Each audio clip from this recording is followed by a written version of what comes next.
Thank me later, thanks for nothing, thanks for bluffing. Thank you so much for wearing your true colors to every single fucking function. Had niggas tell me to my face.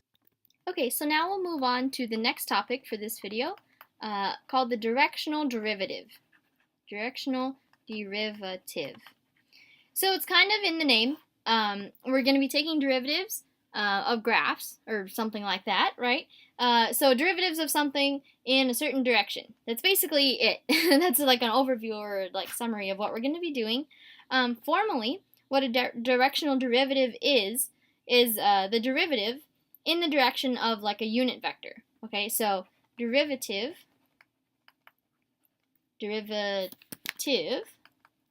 in direction of unit vector, and I'll just make one up.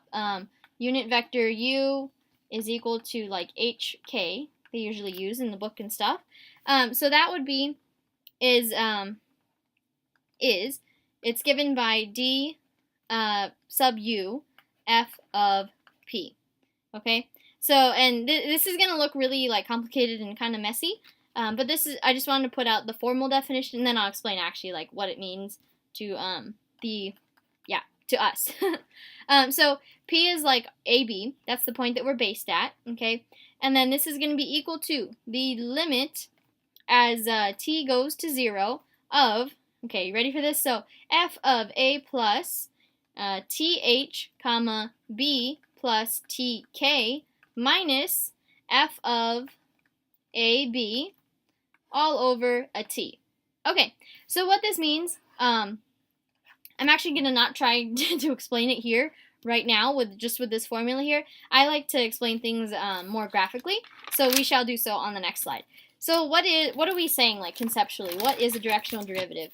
So basically, directional derivative, you'll see a big D, right? So that's denoted by big D and then U or something like that, of our function at a point P. That's what that means, is the directional derivative of our function in the direction of U at point P. Okay, so this is the rate of change of f per unit change. This is the important part, per unit change. So unit meaning our unit vector has length of 1, right? So per unit change in the horizontal direction, okay, in the horizontal direction of u, and you can write u arrow or u hat, that's a unit vector, at point P. Okay, so what we'll see is something like this. Here, I'll draw a picture, because I think pictures make everything better. So, so here's our x, y, and z, and let's say we have some graph going down like that. It's kind of curvy, right? So something like that, and let's say here's our point P, okay? So here's point P on the xy plane. So P is some like AB, okay? And then we have some vector, some unit vector U. Okay, so here's our unit vector U pointing out from, it's based at P, all right? So what is a directional derivative? So basically what it means is that we're going to take our point P, which could also be written as A, B, 0. It just means 0. It doesn't go up or down. It's on the xy plane, okay? And U is our unit vector. And that also does not have a z component. It exists only in the xy direction. Okay, so basically what we're going to do is this vector u, this u vector, it's going to create a plane. All right, so we're going to just continue the line. We're going to stretch it out in both directions and draw vertical lines up. It creates a vertical plane. That's not a very vertical line though. Hold on. Okay, so it creates a vertical plane, something like this and like this, and it's actually going to create a trace on our curve. Okay, so this plane that's going through U is going to cut through our curve here, okay? It's going to cut through like this and create that vertical trace, the one that I'm kind of filling in right now. I'm bolding that. So that's our vertical trace. So U is going to, U forms or creates a vertical plane, which cuts through our surface, that cuts through our, I'll just say graph, through graph, and forms and creates a vertical trace. Vertical trace, which is obtained by the intersection between our plane, the vertical plane, and the graph, right? So anyways, so what's happening now? So if we take our point P, right, down here on the XY plane, and we draw a point straight up, we're just going to draw a line straight up and touch our surface. So we're here right now on our surface. And then, so this is at point P, right, AB 0. So what our directional derivative tells us is the rate of change of f. So f is actually this curvy surface, right? The very first thing that I drew. So this is f of xy, okay? Per unit change in horizontal direction. So per one of these guys down here, if we move this far on the xy plane, how much are we changing our f of xy, our function? So that would be given by the slope at that point, okay? I'm sorry I got a little bit messy here. Okay, kind of a bit messy. But anyways, so here I'm trying to draw a tangent line, right, at this point on our f of xy, okay? So this would be, I'll just call this point up here Q, okay? That's directly above P, and this is on the surface. Okay, so what our directional derivative is so this is basically telling us the slope of the tangent line at Q, on point Q, to the trace curve, or to the vertical trace, whatever you want to call it, okay? So that's what it is conceptually. It's basically, again, I'll go over it really quickly. So we have this point P on the xy plane. We have the unit vector u being based at P. Again, both of those exist on the xy plane. Both of these here, xy plane, okay? And then what we did was we used u to direct us, basically, like give us the instructions on where to cut through the graph, okay, vertically. And then we obtain that trace curve, and at that point, directly above P, whatever our the value of our function is at P, through that point, we drew the tangent line, right? And the slope of that tangent line is given by the directional derivative. Okay? So that's what it is conceptually. And now, how do we find it? So the concept was pretty difficult, I will admit. But what we're going to do to find the directional derivative is basically we're going to start off with like a normal, just like a derivative in a random direction, okay? It doesn't necessarily have to be a unit vector, okay? That's what we're going to start with, all right?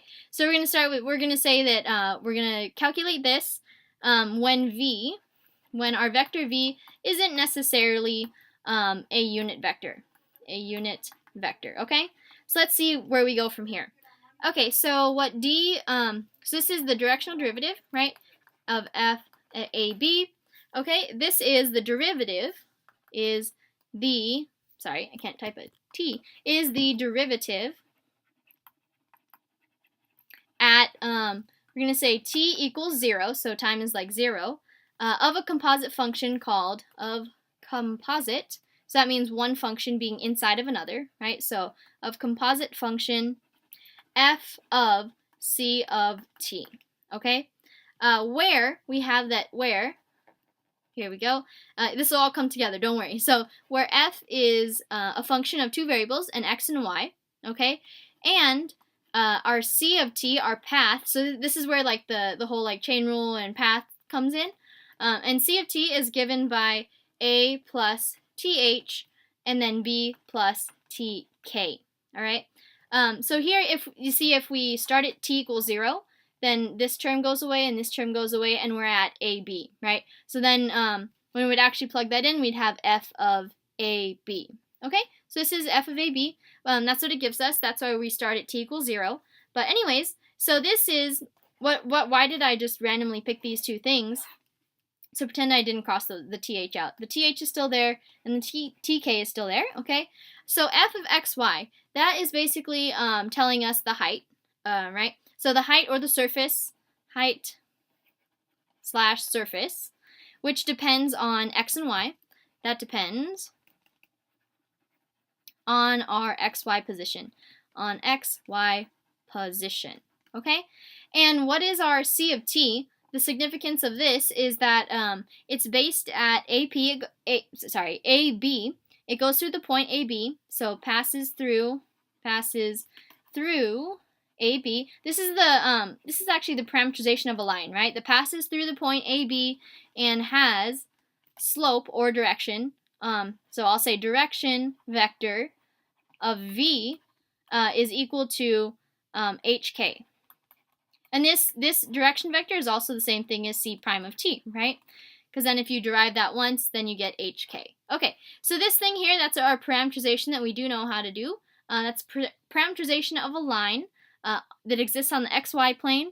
It goes through point AB and has direction of HK, okay?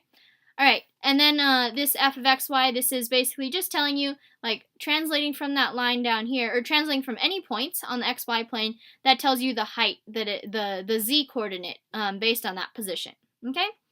All right, so what we're going to do is actually just, like, combine all of the knowledge that we have acquired so far. So to even start at finding our directional derivative, what we're going to do is the following. So we're going to have, this is basically the derivative of that composite function, so of f of c of t, okay? And this is evaluated at t equals 0, okay? And again, t equals 0 because that's where we want our c of t to be equal to ab at the point ab, okay? So t equals 0 because we want to be at ab. That's the point we're looking at. Okay, so the derivative of this, according to the chain rule for paths, is going to be equal to, so f is a multivariable function, and c of t is a single variable function. So this is multi, and this is single. So for a multivariable function, when you take the derivative, we have the gradient that comes in. So we have f there, and then we have evaluated at c of t. Okay, and then we're going to dot that with c prime of t, whatever that is, okay? And then again, this is everything is being evaluated at t equals 0. Okay, so then when we do that, we have gradient of f of c of 0, because we're going to plug in 0 for t. Then we have c prime of 0, okay? And this thing here, when we do that, we get our original v vector. So this gives us original v, or direction vector, right? So this will be like our HK kind of thing, that kind of thing. Yeah. So anyways, and this thing here, so this is our v vector. I'll just call it the direction vector because that's what it is. And then this one that I just circled, the c of 0, this is like the base point of our path. Base point of path. So this would be like our AB, right? AB. Okay? So this is going to turn out to be the gradient of f evaluated at AB and then dotted with v, okay? And this gives us our directional derivative of f in the direction of vector v, of our direction vector v, at the point AB. I know a lot of stuff going on, but this is where we're at right now, okay? And don't worry, the other step to jump to the unit vector won't be that hard. Okay, so let's remember this formula. I'll rewrite it on the next slide and we can start from there. Okay, so what we had was the direction vector with respect to, of f in the direction of v evaluated at AB. So that was equal to the gradient of f evaluated at AB dotted with the original vector that we started with. Okay, that was the direction vector. So now what we want to do is actually get this v to be a unit vector. We want this to be a unit vector. Okay, and like I said, this part's going to be pretty simple. We're just going to recall what we know about unit vectors. So to make a random vector into a unit vector, what we do is just divide by its magnitude. Okay?